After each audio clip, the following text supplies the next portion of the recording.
Hello, everybody, and welcome back to Gearhead Daily. I'm Eric, where I try every single day to bring you something interesting, fascinating, or just sometimes enraging in the automotive world. And you can tell already, I've got myself a brand new microphone. Now, truth be told, this is a work piece that I'm not supposed to be using on a regular basis, but from time to time I'm allowed to use it for personal reasons, and I am testing it out because I do a fair amount of work that requires a microphone for my regular job, my day-to-day job. So they let me borrow it, they let me take it home, and I'm going to be testing it out today and see how it goes. So if you like this, maybe I'll just buy my own so I don't have to use my work one all the time. But yeah, let me know in the comments. Today's section, I am doing this during the Super Bowl, so I hope you're enjoying that. I am not currently watching it because the Bathurst 12 Hours is sitting waiting for me in queue. So if you happen to watch the game and you enjoyed it, I hope whoever won. So congratulations to that team. So Jalopnik used to have this feature they called Nice Price or Crack Pipe, okay? And I thought it'd be kind of fun in this case because I found something that was rather interesting. And I'm interested to see if you think it's a great price for this vehicle, or possibly they're inducing something in themselves that may not be fully medicinal. Okay, so let's try it. And what we have in front of us is a 2010 Nissan GTR. I'm a fan of the GTR. I've been looking at one for a while, kind of in that 2012-13 range. And I think kind of what most people buy is a FBO or full bolt-on version, some E85 conversions or whatever, but for the most part that seems pretty standard car to buy with a full bolt-on kit, which is pretty normal. So I think in this case, we'll take a look. We'll see how it goes, okay? So what you have in front of you is this 2010, and right away I noticed the hood and I kind of went, okay, something's not quite right here, but I'm interested. I like the GTRs. Again, more in the 2012, 13, and up range, because I think that's when they improved the transmission design of it. But let's check it out.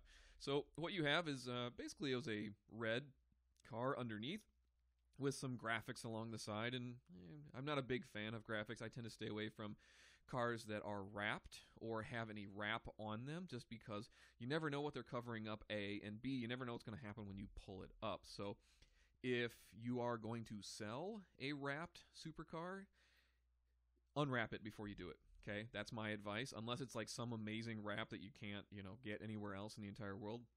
That's my advice. If you're ever going to sell one, do not sell it wrapped as is. I think it lowers the value, and a lot of serious buyers will shy away from it because who knows what else you did to the car, okay? Who knows if you're the responsible adult owner that we all want to buy from when we go looking for our supercar. So here we are. So we have the GTR already. We've got some issues that I see. Standard wheels, fine, no big deal. Doesn't look like there's any damage on the outside. I can see the stock wing, totally cool. We see the racing seats. Okay, there's another hint. Next photo. Somebody needs help learning how to take photos, but they didn't take my school of automotive photography. That's fine, but the graphics kind of continue on to the back. I'm not sure what this thing is right behind the front tire fender. Not sure what aesthetic they were going for. This seems to make sense to me. I mean, kind of get this little swoop, two little swoop lines. Okay, fine. The roof is obviously, I don't know if that's wrap or paint. I can't tell the difference from the photo, but not a good sign right away. Okay, so here we go. Whatever it is, it looks fine. I mean, it doesn't look like anybody did a hack job.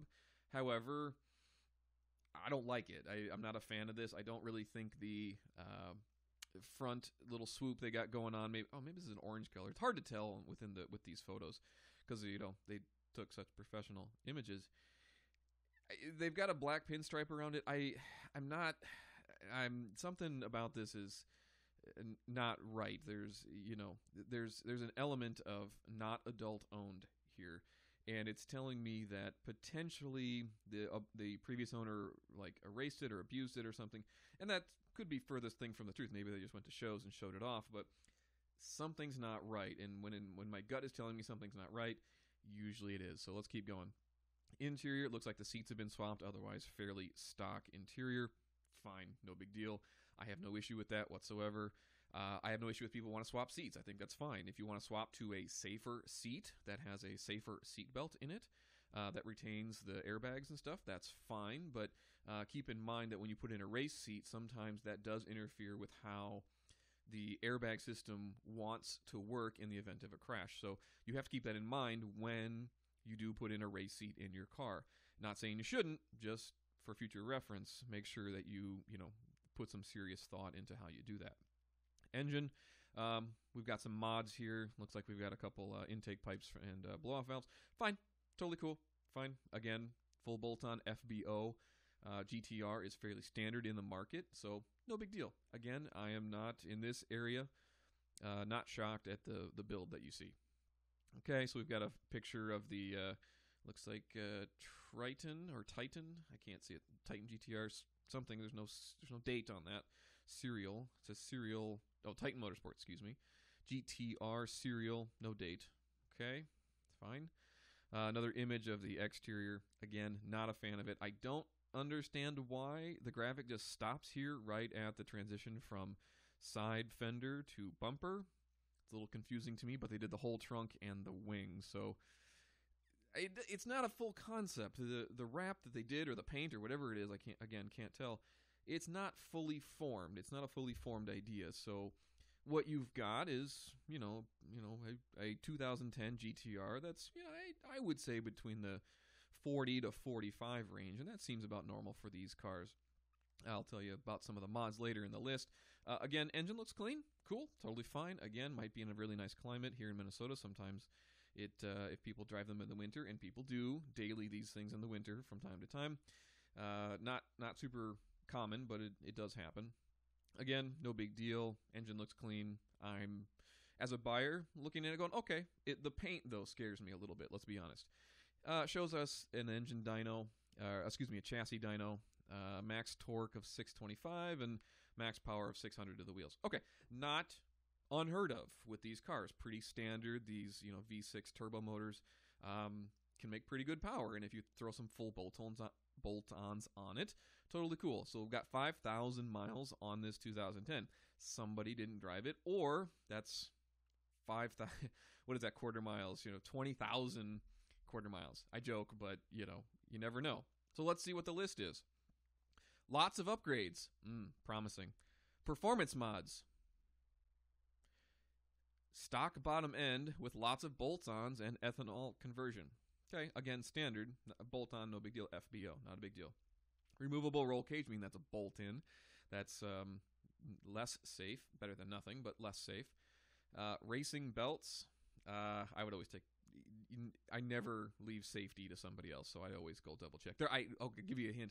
The Viper that I had, had seat belts and everything like that, and I went through it because I wasn't really sure what was going on, and sure enough, the passenger seat, A, was not bolted in, and the seat belts were not properly torqued down, and it was loose.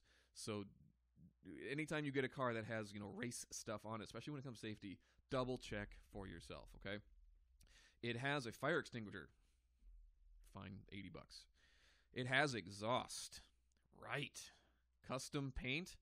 Yeah, custom doesn't mean good. Track ready. Not sure what that means. Street legal, not a race car, but it's track ready. Dyno tuned, induced performance out of Tampa. Cool, so we know it's out of Florida, or at least near Florida, so there's not a lot of salt in the road, so underneath should be fairly okay. 5,000 miles. Okay, fine, totally fine. I'm purposely not showing you the price, because again, let me know in the comments. Okay, I'm going to give you a second. I'm going to give you a count to 5. Type in the comments what you think this is going to be worth, and then I'm going to show you the price. So, okay. Okay. There we go. Okay. So, post it in the comments what you think it's worth. Asking price, $115,000. Nice price or medicinal use only edibles that they might be consuming? Okay, so just as a comparison, let's go to, one of the sort of okay websites, right, which is Car Gurus, and see what a 2010's comparable 9, 10, 11 Nissan GTR is going for. Again, I understand it has mods, but let's be fair. Mods do not improve price, and they do not hold value by much at all. Okay, so we've got a couple race cars here in the $135,000 range, but for the most part, and then it just kind of comes down from there. Okay, and we're kind of premium editions, nothing custom as far as paint goes. And this is the high end of things, and even Car Gurus is saying, it's kind of okay. But if we just kind of go into kind of best deals first, which is you can sort by, it uses kind of their algorithm. You're in the 58 to, low 50s to high 50s as a standard one. Here's one with 13,000 miles, another one with 13,000 miles, $60,000 cheaper, 60 grand. Okay, so let's see, let's see what people are commenting on this. Yeah, let me just ask 150% retail value real quick. You should do value correction for the seller, right? Here it is. This is my favorite one. I have never seen an ugly GTR until now. 90 upvotes. Somebody says he's selling this one right here with looks like looks like a custom paint job or a wrap or anything for 75. So save yourself 30 a year. And it's not even one of the GTRs that makes like 1,000 horsepower. If it's making 1,000 horse or did 200 miles an hour at one of those half-mile drags in Texas or whatever, maybe it might be worth 115. But 115 for what seems like a fairly standard bolt-on procedure, that's a tough one.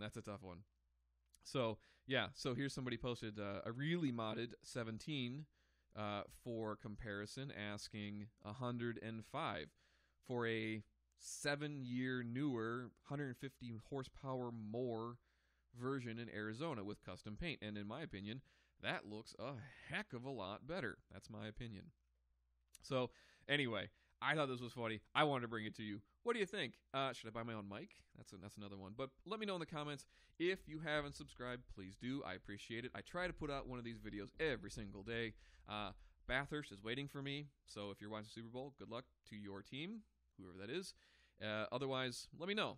Is this a fun thing to do? Is this not a fun thing to do? But let me know in the comments what you think. I'll continue to do it, not continue to do it, whatever. I'll buy my own mic if that's useful. Otherwise, have a good one, guys.